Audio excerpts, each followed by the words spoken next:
नाज़रीन अस्सलाम वालेकुम। दो तीन इंपॉर्टेंट ख़बरों के बारे में आपसे बात करनी है। पहली बात तो ये है कि नवाज शरीफ साहब ने बड़े दिनों के बाद ख़िताब किया। ख़िताब ऐसा सच जलसा तो नहीं किया, लेकिन मरी की मकामी क़यादत से बातचीत की और सियासी वर्कर से बात किए हुए उन्हें बहुत अरसा गुजर गया। हमने नवाज शरीफ साहब को सुना, एक तो हसन अयूब के सवाल का जवाब दिया और दूसरा नवाज शरीफ साहब ने मुझे जलसे से ख़िताब किया। अच्छा, वो कबूतर वाला जो जलसा था वो वाला आपको याद होगा। लेकिन नवाज शरीफ इस तरह की पॉलिटिकल एक्टिविटी, कारकुनों से ख़िताब करना, किसी हलके की मकामी क़यादत से ख़िताब करना, इस बात को बहुत अरसा हो गया। बहुत बुरी तरह रियासत के अताब का शिकार रहे हैं और आज मरीम नवाज़ भी उनके साथ मौजूद थी। मज़े की बात यह है कि मरी में ये गुफ्तगू हुई, मकामी क़यादत से बात की गई और मरी का नुमाइंदा जिस पे नवाज शरीफ ने इतना ट्रस्ट किया कि सारे कहते हैं ये फैमिली में अपने ओहदे देते हैं, फैमिली में ओहदे देते हैं, उसे वज़ीर आज़म बना दिया भाई पर फ़ौक़ियती। उसने नवाज शरीफ को डिच कर दिया। शाहिद खाकान अब्बासी, नवाज शरीफ मरी के लोगों से बात कर रहे हैं, शाहिद खाकान अब्बासी वहाँ पर मौजूद नहीं है। ये बड़ी बात है।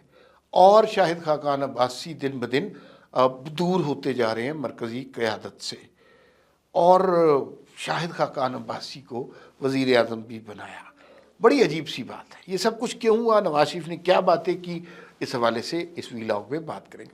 दूसरा जो इशू हमने बात करनी है वो ये है कि इलेक्शन कमीशन की तरफ से जनाब आ गया है कि Pakistan Tehreek Insaf intra party election कराए और उसके बाद वो बल्ले का निशान रिटेन कर सकते हैं और अगर इंट्रा पार्टी इलेक्शन नहीं होते तो इसका मतलब है कि वो चेयरमैन भी इमरान खान नहीं रह सकते। अच्छा, अब ये बड़ा कॉम्प्लेक्स मसला है। इंट्रा पार्टी इलेक्शन करवाना तो कोई मसला नहीं है, जैसे हर पार्टी करती है कि वो मुस्लिम लीग नून है तो वो पार्टी का इंट्रा पार्टी इलेक्शन होगा, सारे कहेंगे जी नवाज शरीफ हमारे कायद हैं। पीपल्स पार्टी का होगा, वो कहेंगे जी सारे मिल के कि जरदारी साहब और बिलावल भुट्टो हमारे चेयरमैन को चेयरमैन है। जमीयत का इंट्रा पार्टी इलेक्शन होगा, सारे कहेंगे जी हमें मौलाना फजल रहमान की क़यादत पर एतमाद है, वो हमारे कायद है। यही होता है, सारा अंदर से ही सब कुछ होता है। अब पीटीआई के साथ ये हो नहीं सकता, इनके लिए बड़ी मुश्किल हो गई है, इसलिए कि इनके साथ मामलात हैं कि इसमें इनका इंतखाबी निशान जा सकता है और साथ इमरान खान की ताहयात चेयरमैनशिप भी जा सकती है। तो ये क्यों नहीं हो सकते intra party election? Election commission ने क्यों फंसा दिया? होने चाहिए इलेक्शन से पहले हर पार्टी के अंदर इंट्रा पार्टी इलेक्शन होने चाहिए। अभी जेयूआई ने करवाया फटाफट, जितने मर्जी फेक हों लेकिन ये करवाने पड़ते हैं। अब ये करवा नहीं रहे, कैसे करवाएं? खुद सोचें। तहरीक इंसाफ एक जमात नहीं थी, हम चीख चीख के थक गए लेकिन लोग नहीं मानते थे।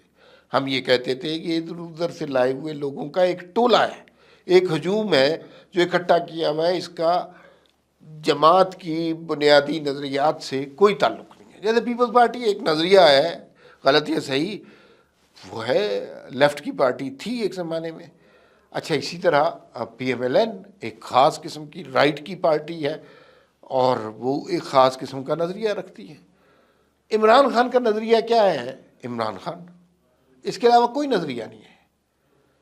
अगर वो नज़रियाती पार्टी होती तो कारकुन, नज़रियाती कारकुन इमरान खान के नज़रिए के साथ चिपटे होते।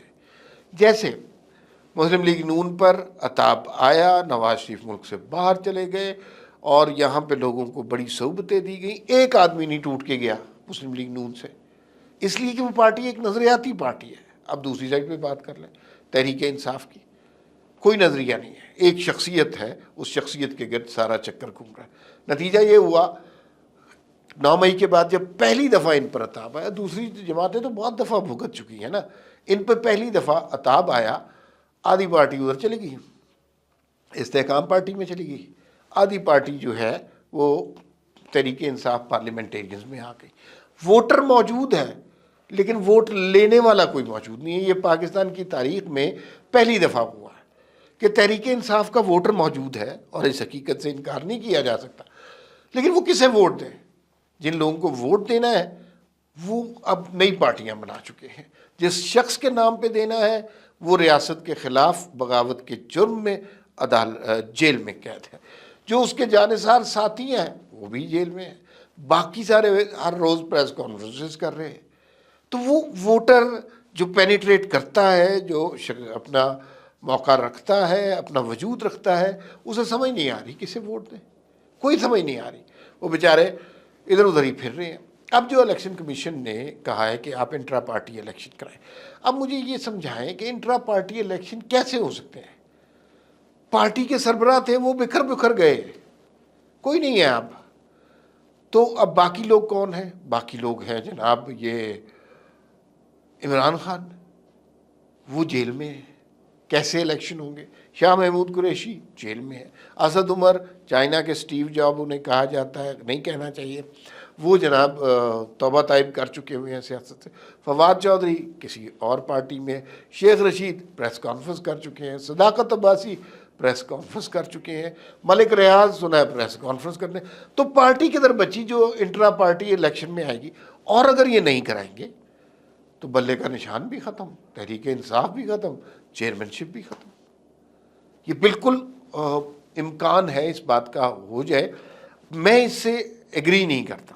میرے خیال میں تحریک انصاف کو اس الیکشن میں بھرپور طریقے سے حصہ لینے کی اجازت ضرور ہونی چاہیے. بلے کا نشان ان کا حق بنتا ہے، بلے کا نشان ان کا ہونا چاہیے.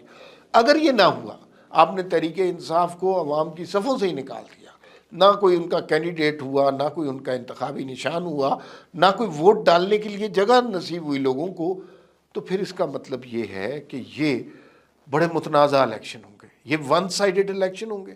ون سائیڈڈ الیکشن کبھی بھی ڈیموکریسی میں قابل قبول نہیں ہوتا. نہ 2018 میں قابل قبول تھے، نہ 2023 میں قابل قبول ہوں گے. تو ان انتخابات کو لیجیٹمیٹ بنانے کے لیے، جائز قرار دینے کے لیے بہت ضروری ہے کہ تمام پارٹیوں کو اس میں لیول پلینگ فیلڈ ملے. لیکن ہمارے ہاں ریاست کا رویہ کبھی ایسا نہیں رہا. ماضی میں ہم نے دیکھا تحریک انصاف کے ساتھ، تحریک انصاف نے مسلم لیگ نون کے ساتھ کیا کیا، اور اب مسلم لیگ نون کے ساتھ اور تحریک انصاف کے ساتھ کیا ہو رہا ہے.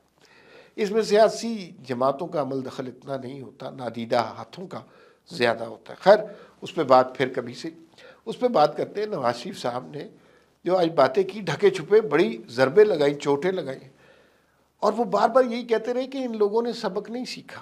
یہ لوگ کبھی سبق نہیں سیکھ سکتے. اور جو مجھے ان کی بات کا بہت یقین ہے کہ 2017 میں اگر پاکستان کو چلنے دیا جاتا، 2018 کے الیکشن فیئر ہونے دیے جاتے، مسلم لیگ نون کی حکومت اس وقت بڑی سہولت سے آ سکتی تھی. عوام کا رخ ان کی جانب تھا، ہواؤں کا رخ ان کی جانب تھا. آنے دیا جاتا تو آج پاکستان کے حالات بہت بہتر ہوتے.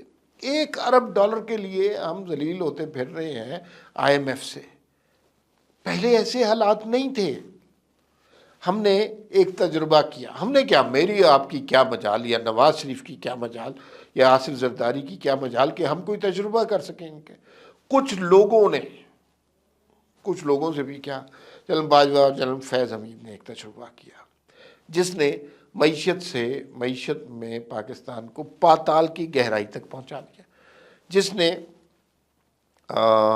سی پیک بند کروا دیا، جس نے ہر طرح کا ڈیولپمنٹ پروجیکٹ بنا دیا.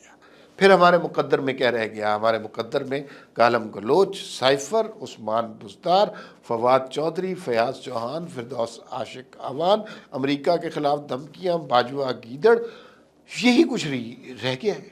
9 مئی اس ساری ایفرٹ کا کلمینیشن پوائنٹ آیا کہ جو عمران خان صاحب کا خواب تھا وہ انہوں نے کر کے دکھا دیا 9 مئی کو. 9 مئی کے بعد اچانک ریاست کو جیسے اب جاگ آئی ہے، جیسے ریاست کا ضمیر جاگا ہے. اس کے بعد سے انہوں نے احساس ہوا کہ ہم اپنی غلطی کیا کر چکے ہیں. ہم اپنے ہاتھوں سے اپنا گھر نذر آتش کر چکے ہیں. ایک ایسے شخص کے ہاتھ میں ملک کی کمان دے چکے ہیں جو صرف اپنی ذات کے حوالے سے سچا آدمی ہے، باقی اس نے کبھی سچ نہیں بولا. وہ سائفر کے حوالے سے جھوٹ بول سکتا ہے، وہ بہت سے مذہبی چیزوں کے حوالے سے جھوٹ بول سکتا ہے، اور جس کی ذاتی زندگی بھی کوئی ایسی تابناک نہیں ہے کہ جس کی مثال دی جا سکے. تو یہ ساری سچویشن پیدا ہوئی ہے. اور نواز شریف صاحب بالکل درست کہتے ہیں، مری میں انہوں نے خطاب کیا، شاہد خاقان عباسی نہیں تھے.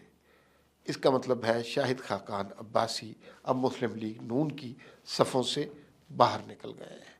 یہ ویسے تکلیف دہ خبر ہے، لیکن اس میں قصور شاہد خاقان عباسی کا ہے. فی الوقت اتنا ہی، پھر ملاقات ہوگی. اللہ حافظ.